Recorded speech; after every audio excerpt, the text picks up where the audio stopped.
10 represented a massive amount of his business. And I just simply said to him, those 10 are the most deserving, perfect clients. You throw the kitchen sink at them. Don't spend time with people who need you at the expense of the people who deserve you. Now,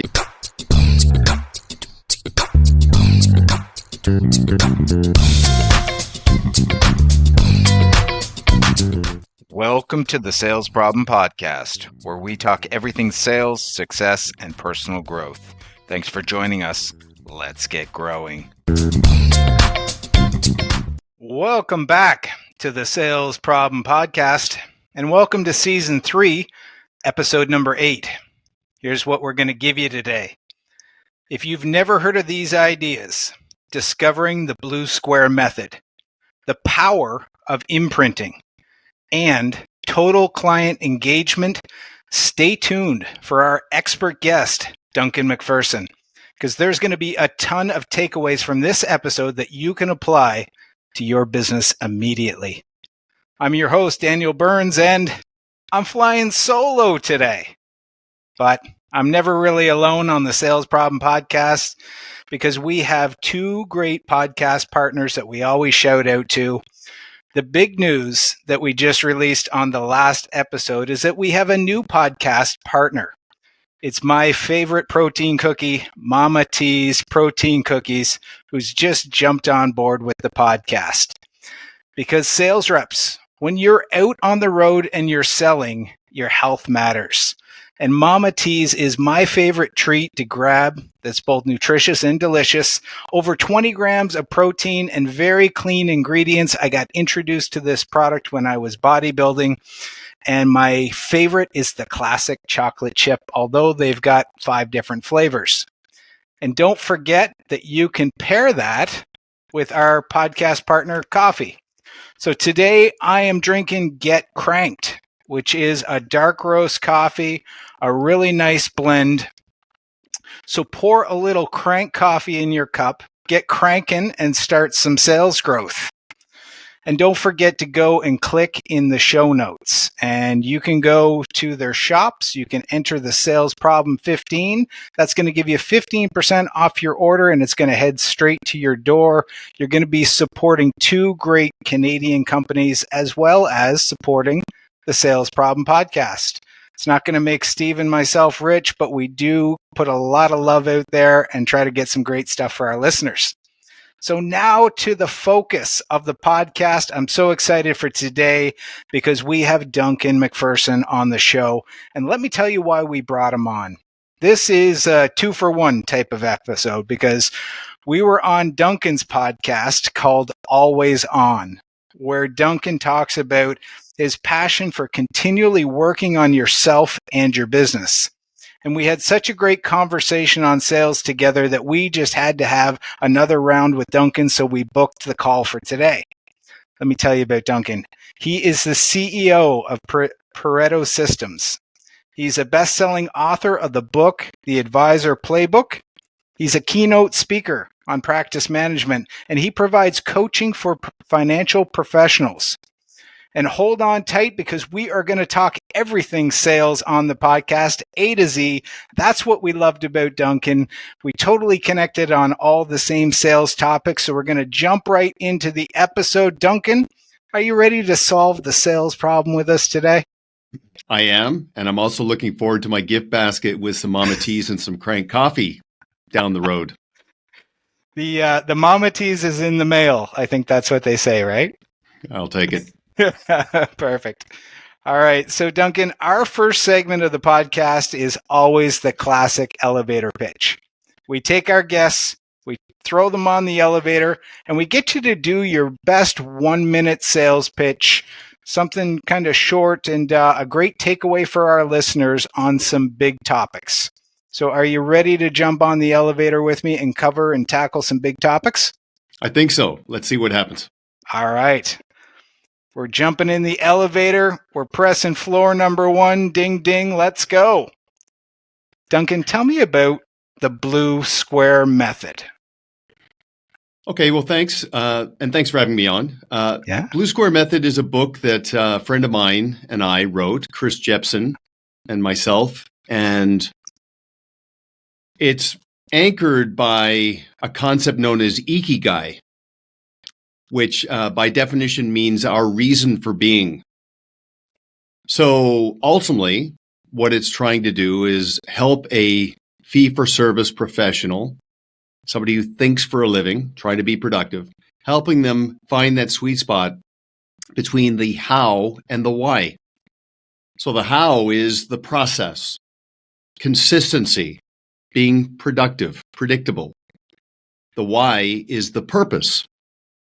And I had a mentor many years ago, Daniel, who told me that when the why is clear, the how pretty much takes care of itself. So the why is true north. And that's really important because people who are in the profession of salesmanship, it can get to be a grind. And we see a lot of burnout. And when the why is clear, and that is true north is set, it tends to fuel us. And we're no longer thinking in terms of pumping up a leaky tire. So that's in essence what the Blue Square method is about. I love it, Duncan. I'm a big fan of Simon Sinek's why. And I think that is so important for our listeners to know, what is it that's really driving you? Why are you out there? And when rejection comes, which it does for us constantly, when you've had those months and those years that are tough and you're slogging it out, I think it really helps to be clear on that why so you can keep driving forward. Floor number 2. Let's keep traveling up. Tell me about the power of imprinting. Okay, great question. A long time ago, I started studying the immutable laws and principles that affect us in business, entrepreneurs, salespeople. And one of the most fascinating was the law of diminishing intent, which basically means if we get exposed to an idea that we know is in our best interest, we had better act on it promptly. And if we don't, it'll probably go to our head to die, have the lasting value of a Red Bull. Now, how does that affect somebody in sales? Well, first of all, with a prospective client, ultimately you try to make a connection, activate professional contrast, get them to compare and contrast your value to anybody else they're vetting. But that often requires more than one touch. So imprinting triggers a moment of recognition and appreciation that builds on itself and prompts somebody to come to their own conclusions and take action. Now, Daniel, it also affects existing client relationships. Okay, so there's a powerful force called the law of familiarity, especially in a business relationship. The law of familiarity says the more familiar a relationship becomes over time, the more things get taken for granted. Yes. Value gets trivialized, amnesia develops, loyalty fatigue develops. And so having a service model to keep activating someone's appreciation for your value will create this predisposition for introductions and referrals. So, long story short, imprinting is an incrementalism. It builds on itself, it compounds over time, and addresses prospective clients and existing clients. Duncan, you've got me taking notes already, and we're only on floor number 2, the law of diminishing intent. I haven't heard that before. That's really brilliant. You know what came up for me is how often relationships, great relationships, where you just kind of start to take that for granted a little bit. You stop visiting as regularly because you feel very secure. Whereas when you were building it, you stopped by and maybe you made those imprints a little more frequently. And then that relationship can go south. Somebody else can get in there. They can forget your value. And I'm wondering, is there something that you think sales reps should do to make sure that the value they continually put in is kind of appreciated, or? Well, again, there's that fine line between what's quantitative and qualitative. I mean, let's reverse engineer. The number one reason why somebody loses a client, it's lack of contact. Mm-hmm. So the relationship drifted. It's generally not because of performance of what was provided. It's just loyalty fatigue. The relationship lost its energy. So that's why a service model is so powerful. And, it's interesting. You look at the word deserve. So people ask me all the time, how do I get more referrals? And I'll say to them, are you referable? Do you deserve referrals? And they'll say, well, of course, yes. And I go, well, then why aren't you getting referrals? And we'll have this conversation. I'll say, write down the word deserve and then draw a line between the first E and the S. And we're reminded that the word deserve stems from the Latin words to serve. Your level of service, proactive service without an expectation for a reaction, makes you referable. So there's an investment there. There's delayed gratification. But that's the power of imprinting. So you want a service model for people who are already convinced, and you want a fit process for people who you're trying to convince. And that's the power of imprinting. I love it. I love that you said the word model. And I think we're going to probably hit on some more of these things, systems, models, processes. If you don't have that in place and you're just thinking that it's going to happen because it's always happened, things change over time. So I love what you're talking about here. Let's go up to floor number 3. Tell me about total client engagement. Okay, that's good. So I'd like everybody just to really expand their thinking and just as a placeholder in your mind's eye, or just even write it down, the word conversion. Conversion. So most of the people who listen to your podcast, Daniel, have 3 types of clients. They have customers, they have clients, and then they have advocates. And we're trying to convert as many people to advocate status as possible. So think about this. Customers dabble, they transact, they do some business with you, but they don't empower you fully. They also do business with others. Clients empower you fully. They have one provider for that line that you provide, and they endorse you. In a referable moment, they say nice things about you. But there's a profound difference between an endorsement and an introduction. Advocates are the dream clients. They're a joy to work with. It doesn't even feel like work. They empower you fully. They don't micromanage. They never ask you to sharpen your pencil. And in a referable moment, they don't endorse and wave your flag. They take action. They introduce. They actually feel they're doing a friend a disservice by not introducing them to you. They're the people who call you up and say, hey, look, you got to do me a favor. You got to talk to my friend. I think he'd be a great fit for you.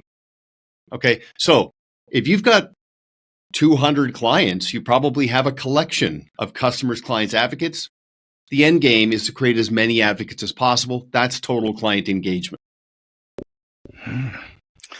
I love it. Do you think it's possible to have an entire business or territory that is advocates, or are some customers going to be advocates and there's a certain percentage of a territory that might not convert? Or how do you feel about that?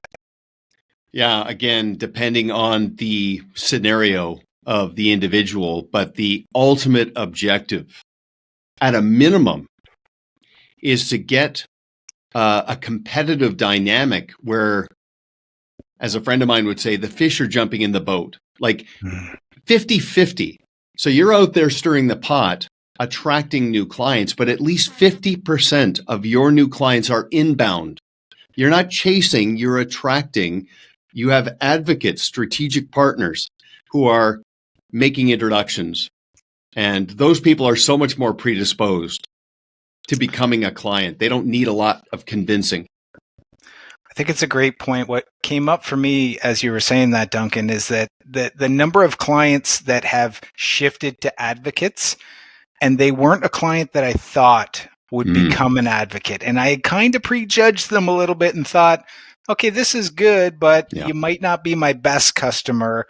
And sure enough, they brought themselves there over time. And that's a nice surprise. So I love that goal of you're always trying to shift them from client to advocate. Yeah, well said. It's true. Okay, let's go up to the 4th floor. We're almost at the top.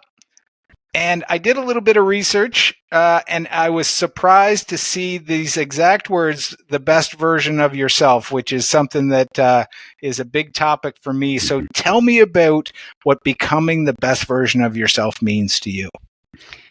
Okay, again, very enlightened question. I actually got that originally from Maslow's hierarchy around self-actualization.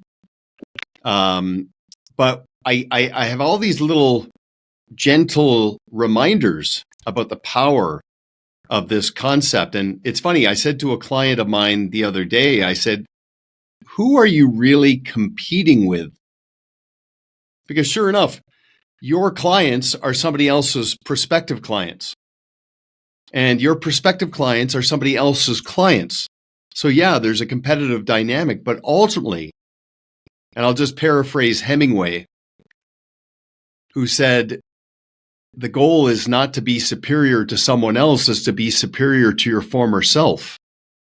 And, it's funny, we do coaching and consulting, and the people who like it the most need it the least, right? They're already good, but they're so fixated on plateau avoidance and finding that next gear. They know there's more there. So they want an outside set of eyes to come in and point out their blind spots and make some observations and hold them accountable. And so that's where that comes from. Oh, I love it. I mean, this is a big concept for me. It's my business is named after it, the best version of me coaching. My mission is to create the best version of myself while helping other people get to their best version. That's everything for me. And I share the same thing. It's not about being better than anyone else, but I think we've always got something in the tank. Mm-hmm. And I love the idea of optimizing that good to great. And that it's, I think of golf. Like, are you playing against the person in your foursome and trying to beat them, or are you playing against the course? Are you trying to better the last round or the best round that you've had? If you go into the gym, are you going for your personal best, or, who are you competing against? You can create, I think, a really healthy internal competition with yourself that can really drive you to new places in life. Okay, That's what I got to pounce on that. Okay, because first of all, Good to Great, that's a phenomenal book, and if somebody hasn't read that at all or recently, it's worth going back to. And I'm pretty sure that Jim Collins pulled the hedgehog concept from the Ikigai. Okay, so just a little factoid there. But you mentioned golf. I was very fortunate to speak at a conference after Justin Rose. And he talked at length about finding that next level. And he said, and I know you'd subscribe to this, that I don't try to find one thing that I can improve by 10%. I try to find 10 things that I can improve by 1%.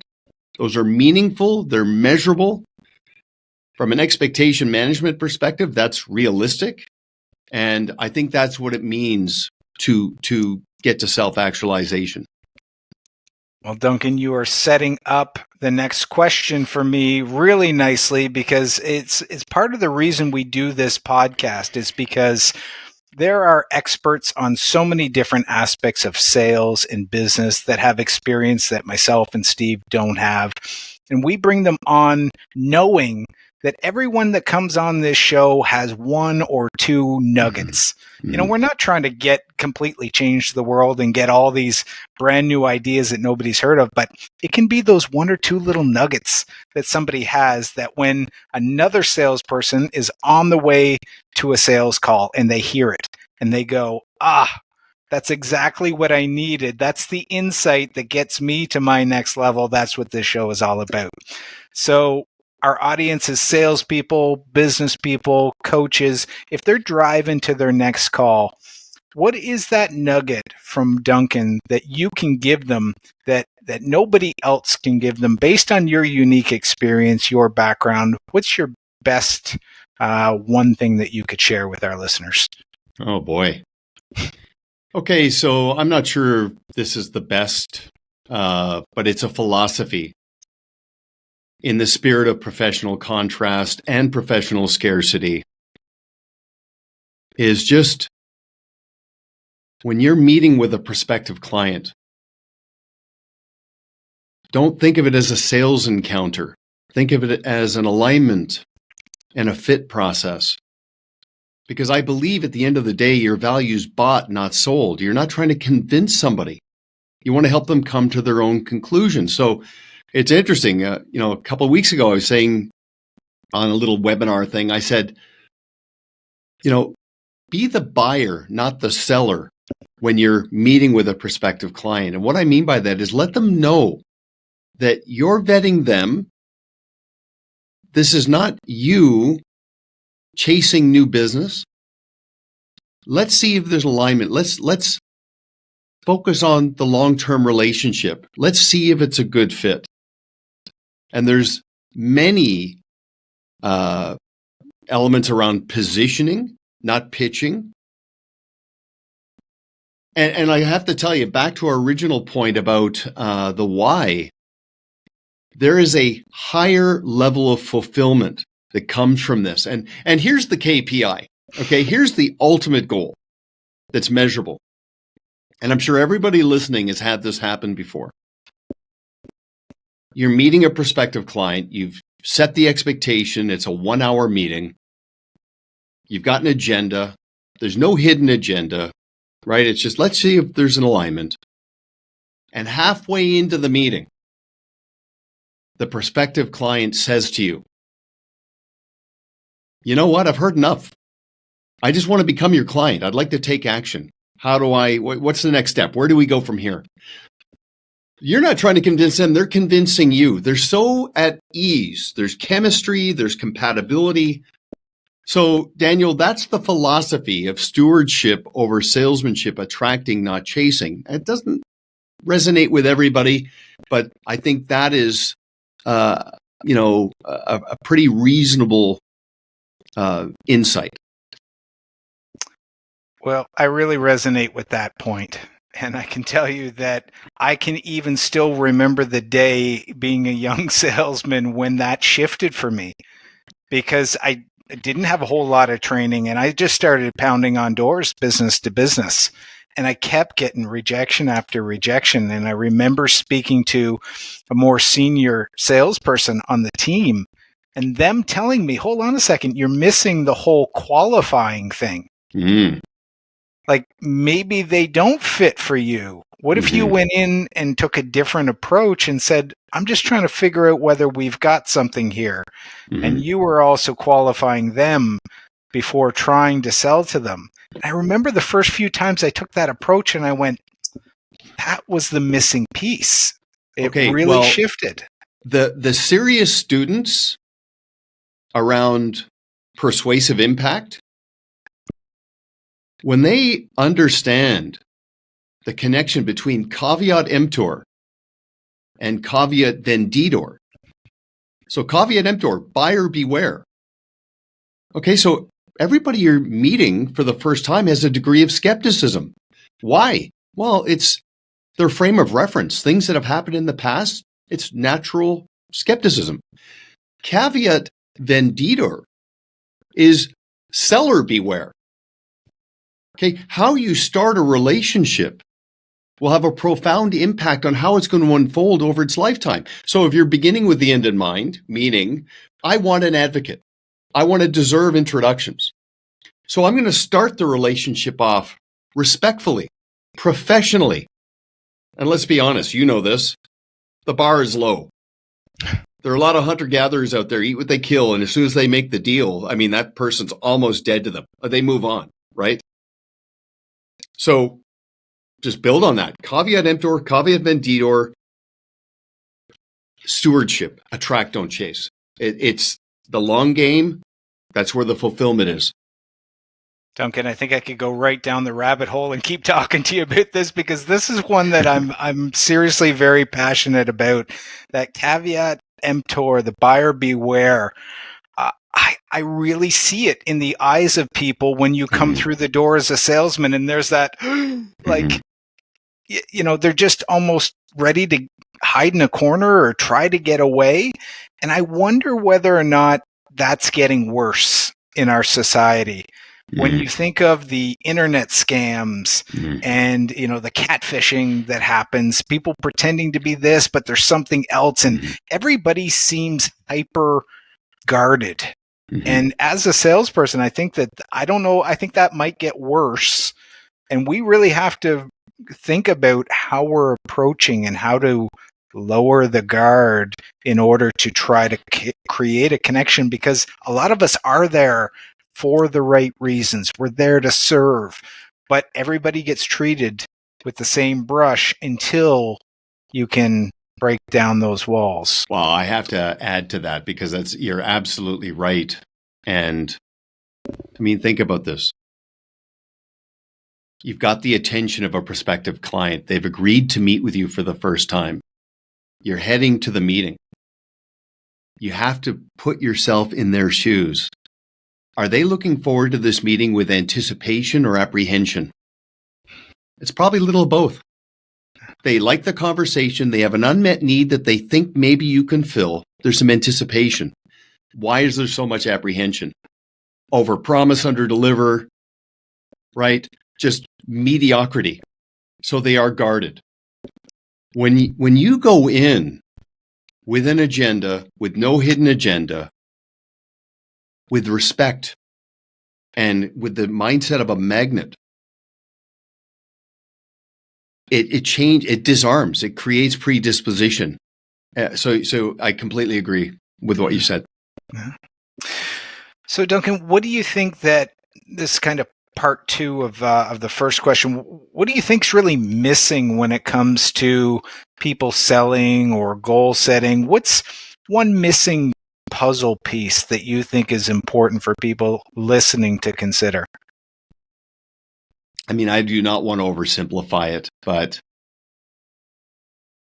I have to think that it's just a complete appreciation for cause and effect. Good activity will create productivity. And if you can be at peace, if you can actually detach yourself from an expectation of an outcome and just immerse yourself in incrementalism, in good activity, I think there's going to be an energy that you are projecting that's going to be palpable. So you're not pushing, you're not pursuing. I mean, listen, you want persuasive impact. I don't want to get all esoteric here. And don't mistake this whole purpose and process dynamic. I'm a capitalist. We want to move the needle. I mean, money's not everything, but it ranks up there with oxygen, right? Like, we want to keep it going. But we have to be mindful of how we're perceived and how we're described and our ability to achieve professional contrast and stand out from the pack. So I think this is just a good way to look at things that in a respectful manner. I like that. Now let's shift over to the 80-20 rule. Tell me what you think is a valuable takeaway for our listeners and for salespeople from that concept that they should think about applying to their business. Okay, I love that. So, I mean, again, back to the laws and principles. The 80-20 rule is the Pareto principle. That's why I called the company Pareto Systems many years ago. We all know at a minimum on the surface, 80% of the business comes from 20% of the clients. Now, if advocacy is the goal, then we should be investing 80% of our time on the 20% of the clients who generate 80% of the business. That would be common sense. That's not a common practice. So you think about this, tie it in with cause and effect. 80% of your productivity comes from 20% of your activity. Many people in business have 80% of their impact in about an hour a day. So what is the best hour of the day? I say to my clients, Daniel, I say, book a recurring meeting with yourself, 1 hour every day, same time, to not go out and try to convince people. Just work with the people who are already convinced. So do a call rotation, a 90-day call rotation. So your 20%, your best client relationships, the people who are already convinced, who have the ability to be advocates and go out and convince people on your behalf. Call 2, 3, or 4 of them a day, every day. You're not trying to be the bearer of any profound news. You're not trying to sell anything. You're just touching base, triggering a moment of recognition and appreciation for the relationship. How are you doing? Just checking in. And let that compound. It's not just money that compounds. We all know the rule of 72. It's magical. It's a powerful force. Disciplines compound. I defy anyone. If you did a 90-day call rotation, if you did 2 or 3 cycles of that, I'm telling you, the phone's going to ring. So those are extensions of the Pareto principle that I think tie into what we've been talking about. What came up for me as you were talking was an idea I remember another salesperson telling me was actually to go to your best customers at the start of the day and make a couple calls, just friendlies, just stopping in. It's all about service. It's all about, just giving the love. Yeah. And that gets the wheels turning on your day. And what a better way to start with somebody you know you're going to get some love back from, that appreciates you. And now you're out there. Now you're making calls and you've got this positive vibe going on. And then take that into the rest of the territory that may be a little less friendly to you. And you're going to just bring this nice infectious vibe with you. You know, I could parade people through your office who have told me that just when they got into the call rotation rhythm, they'd say 80% of the time I'm leaving a voicemail. I'm just saying, hey, how's it going? And I'm showing some type of interest in what's going on in their life. I'm asking about their kids, talking about hockey. I'm talking about life, their last trip, whatever. And that person calls back and says, hey, thanks for checking in. I was thinking about you. And then something happens. There's a stage of readiness. You don't know when a client is going to be in a referable moment where a friend is going to ask them about you. Confucius said, water dripping on a stone will eventually leave a mark. Keep imprinting. And especially the people who are already convinced, because they'll go out and convince people for you. I love it. I love it. The other thing that came up for me, which I talk to clients a lot in coaching on the 80-20, is the idea of knowing what I call your HPAs, your highest payoff activities or your highest priority activities. And that's really the 20%. If you don't know what the most important things are that are really getting you business, we get pulled in so many directions and we're in the weeds and we're doing this. And look, sometimes you have to do those things. But when you fill days and weeks and you get into these patterns of chasing the rabbit all over and you don't know what really gets you the business, I think that's the dangerous part. And I love the idea of knowing what is it that really creates 80% of your business. The other thing I'll say, Duncan, challenge all the listeners here, because I did this at one time with a rep on my team, is look at your territory through the lens of 80-20. Because when I actually did the math on their territory, it was so close to 80-20 as to where they got their business. I thought, I'm just going to try this out just as an exercise with the mathematics. And I was blown away. I did it on a second rep and another rep. And everybody's territories were kind of split up the same way. The majority of the business coming through a select number of clients. You know what's crazy about that? Not long ago, I had a client, we did 80-20. So he had 200 clients. Yep. Then we did 80-20 on the 20. Oh. So you think of somebody with 200 meaningful client relationships, 40 carried the freight, 10 represented a massive amount of his business.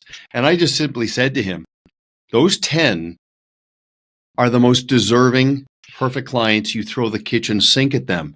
Don't spend time with people who need you at the expense of the people who deserve you. Now, you think about your best clients. Your best clients are often the least demanding. They're your best clients because they like you, they respect you, and they're successful, they're busy, they don't micromanage. They're not a, pain in the name your body part, right? Yeah. So don't neglect them. So that's an interesting sort of extension on the 80-20 rule again. Oh, Duncan, I love that sound bite, the need you versus, was it? Deserve you. Deserve you. Yeah, I love that. That's gold. I'm going Thanks. to capture that for the start of the episode. Let's go over to an important part of the sales process, asking questions. Mm-hmm.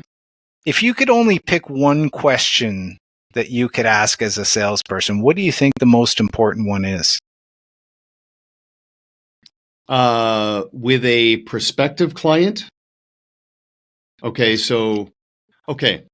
So again, the philosophy is don't try to impress somebody, impress upon them. Okay, so what does that mean? You're meeting a prospective client for the first time. They're guarded. It'd be great to ask them a question unrelated to business. So, Daniel, let's just say, for example, you and I are meeting for the first time. You've granted me the opportunity to meet with you.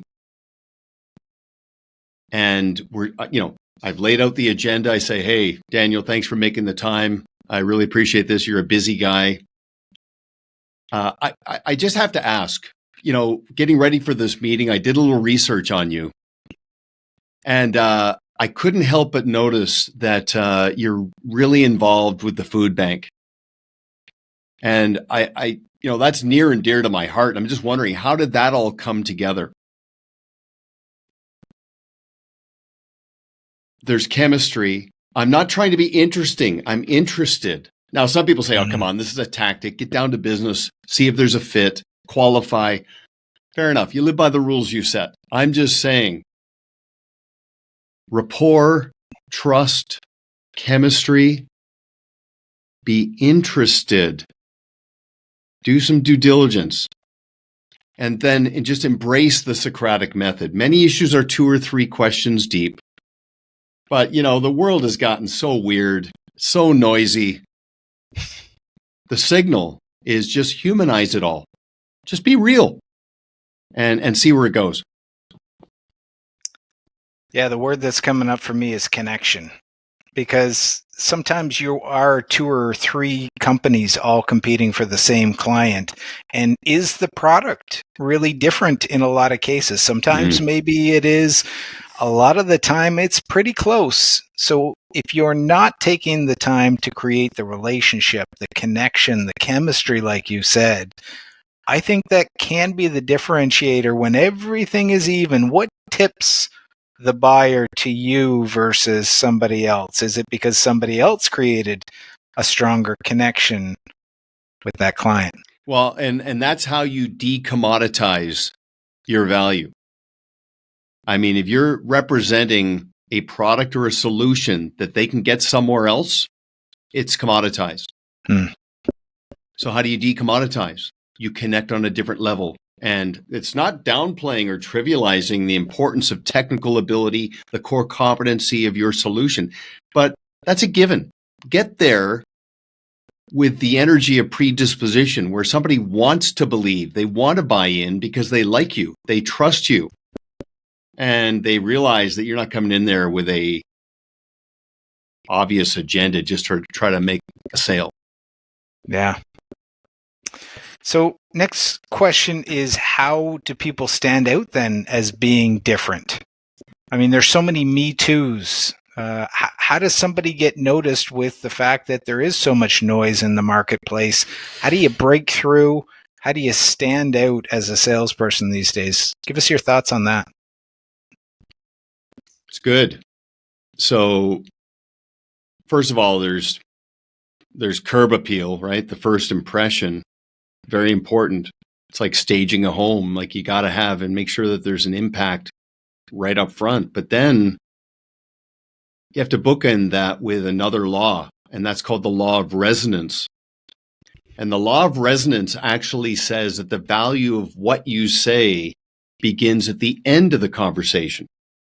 Like, if you really do buy in to the mindset that you begin with the end in mind, okay, so somebody who's meeting a prospective client should be thinking, what is that person going to think after the meeting? After I walk out the door, a day later, a week later. So, I mean, people in sales talk a lot. They articulate value. So let me give you a framework here, Daniel, and I'd love to hear your comments on this. Yes, go for it. There's a spectrum: perception, perspective, proportion. Perception is how you articulate value. Perspective is it's not what you say, it's what they hear. How does it resonate? Proportion is give it some weight. Okay, so let's break that down. So let's say I'm a financial advisor and you are a prospective client and we're just meeting for the first time. So we're just easing into the meeting. Yep. And I say, hey, Daniel, right up front, I appreciate you being here. You can see on my agenda, I've got a number of things I'd like to discuss, and I'm really interested in what prompted you to be here. But I just want to put this on the table right up front. A lot of people, when I meet for the first time, they ask me, what makes us different? Okay, so I just want to start there, and I don't want to oversimplify it, but I think it comes down to three things: our people, our practice, and our process. Okay, so our people, as you get to know them, they've got all the technical ability you'd expect, and we're really good at what we do. But we don't stop there. Our clients are primarily successful business owners and professionals. They have high expectations for consistency, so we've adopted best practices. And lastly, there's our process. We've developed and refined a process that puts every piece of the financial puzzle together as a client's life unfolds and their needs evolve. So that's where we'll start. That's what makes us different. It's our people, our practice, and our process. Okay, so first of all, how long did that take? 90 seconds, maybe? I don't know. Yeah. I can pretty much guarantee you, Daniel, if I called you up a week from now and said, Daniel, remember we did that little scenario? What did I say? You're going to go, you said something about your people. You're going to have a recall.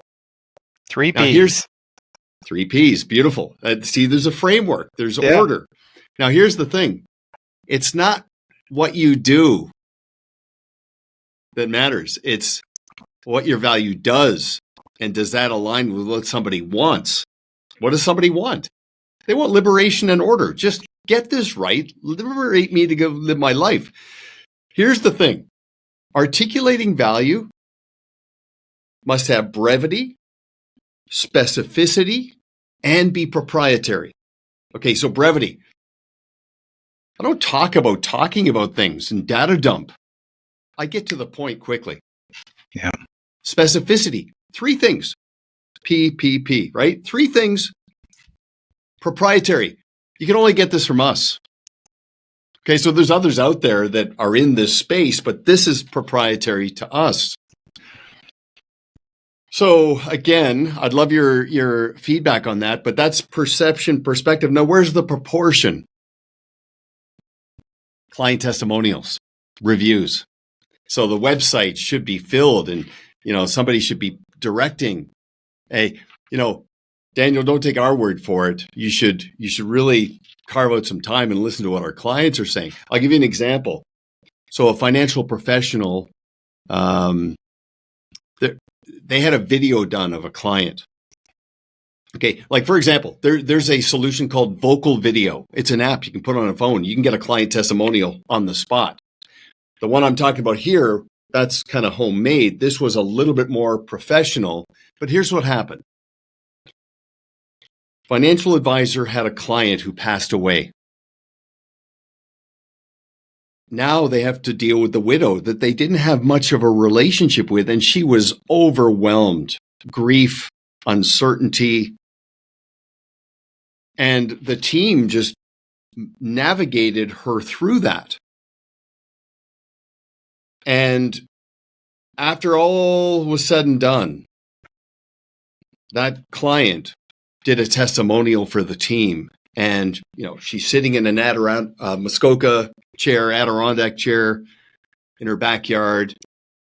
And she just tells the story about what happened to her and how the team addressed it. And you know the old expression, facts tell, stories sell.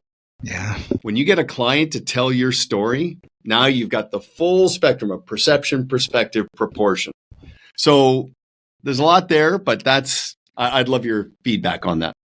Well, I think that's the best part, is that there is a lot there. I would encourage our listeners to just go back over the last few minutes, because Duncan, that was a masterclass on so many things. I don't even know where to jump in, but I'll give you my thoughts of what I really liked is how you kicked off the meeting. And I love the specificity. I love the 3 Ps, but I think it's appropriate too to start a meeting to be able to take control and just to establish your credibility.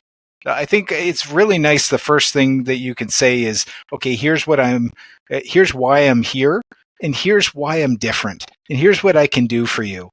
And then my next favorite thing is to get them talking. I want to, like you said, keep it brief. Don't talk forever, but state your worth, state how you help people, what you're there to do, all the credibility that you have and the experience, and try to relate it to the person you think that you're talking to, not just in total generalities.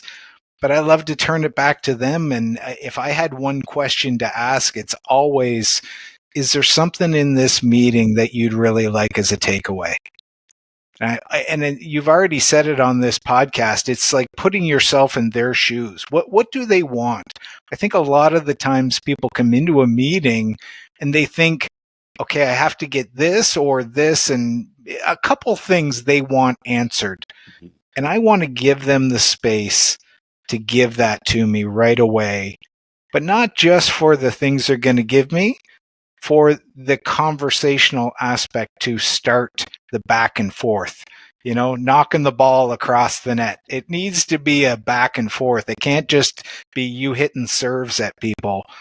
That's not the best sales call. I think it's when they talk more than you talk. And like you said, if they get halfway through and they go, okay, I've already convinced myself that I want to do business with you, that's the ultimate outcome. So yeah, great points.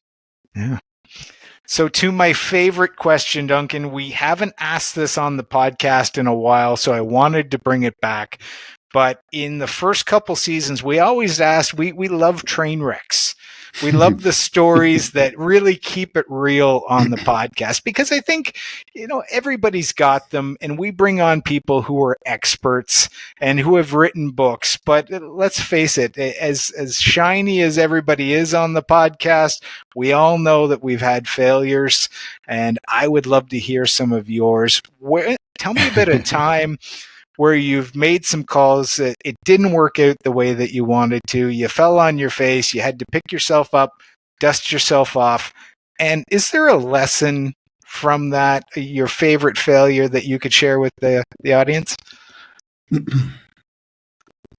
Well, first of all, I think the overarching theme is that every single one of my failures was self-induced. Like, I was not a victim of circumstances. There's no lightning strike. I was a victim of myself. It was errors in judgment. I believe my own hype to such a degree, overreaching, counting on external dependencies. I know this is all vague and generalistic, but I think what's really important is, will it serve you or hurt you? I mean, you need the cold to appreciate the warm. You need the dark to appreciate the light. So I want to give you a little framework. When we do strategic planning with a client, and there's a problem-solving element based on a train wreck or some issue, there's a simple frame, and these are laws and principles. So just indulge me here, Daniel, okay? Yeah. So the first one is Kydland's Law. Kydland's Law is if you've got a problem, an issue, write it down, like get it out of your head, write it down, and you're already on a path to solving it. That's Kydland's Law, number one.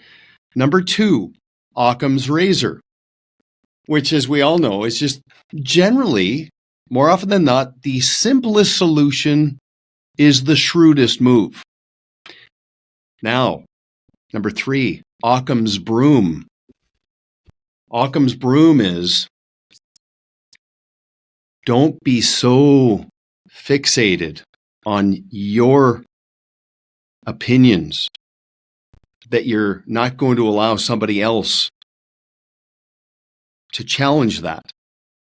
Ask for advice. Ask for input. Don't sweep that away. I mean, you want to be confident, but I'll tell you, I read a book a long time ago. It's called Only the Paranoid Survive. You can't believe your own hype. Okay, so Kydland's Law, Occam's razor, Occam's broom, and then lastly, Gilbert's Law, which, and I'm summarizing this, own it. It's your responsibility. Don't blame. Don't point fingers. Own it. You're the leader. Self-actualization means total ownership, complete responsibility. That's probably one of the most liberating philosophical outlooks I can give you. So again, just to summarize, I've made a lot of mistakes. There's some things you cannot learn in a simulator. They're all errors in judgment, but I made a choice to let them serve me and to be at peace and just learn from them. I don't know if that helps. Duncan, I think you're giving a great education to everyone here on the podcast. And you've probably seen my reaction a couple times when you said Kydland's Law and Gilbert's Law. I swear to you that there's a connection here because I just wrote those things in my phone, not even 3 months ago. Wow. Because I came across them and I went, I've never seen that before. And no. I said, I put an asterisk next to it and said, I got to go back and look at those because I like them, but it wasn't something that I had really kind of, developed anything around. And then you just said them and it just instantly brought me back to, hey, there's a applicable law that we should all think about and apply that to our business. That's cool. The other thing that came up for me is believing your own hype. I love that as a takeaway. Because as a rep, I remember the year where I hit number one and I thought, I've done it. I'm the greatest. Everybody's got to appreciate. And the whole next year, I was believing my own hype. Where did I finish the year after, Duncan? Last place. Wow. I just got away. I was reading my own press clippings, thinking it would all just fall into place because I was so good. And sure enough, just the worst year I've ever had. So I've had that as a train wreck story myself. Don't believe your own hype. I love it. So Duncan, tell our listeners where they can find out more about you, where they can connect to you, where they can get your books, your content, or hire you. Well, I appreciate that. I mean, probably the best place to start would be on LinkedIn. I'm very active on LinkedIn. Pretty much every business day, we're posting something that's from the field. We don't do a lot of hypothetical theorizing. A lot of this is proven by our clients at a pretty high level. So if you go to LinkedIn, just look for me, Duncan Macpherson, Pareto Systems. I should pop right up. I'd love to see you there. And I'm pretty active interacting with people there as well, not just posting. And then Daniel, beyond that, probably just paretosystems.com, Pareto systems.com. And if it goes anywhere beyond that, that'd be great. I really appreciate the conversation, though. You drew out a lot of interesting thoughts. Well, we're going to make it easy for everybody. We're going to put all those links in the show notes. And don't forget, when this episode ends, to pop over to the Always On podcast with Duncan Macpherson. Check out his episodes. Fantastic podcast. Give that a listen. And we're going to link you to everything Duncan. Duncan, today you've helped us solve the sales problem. You've gave our listeners some new knowledge they need to thrive and succeed. You've helped them grow by enhancing what they know. Listeners, don't forget we love you. We appreciate you. Thanks for listening. And if you've learned something in our podcast today, please send it, share it to a friend, get them to listen as well. We'll see you next episode. And until then, keep building the best version of you.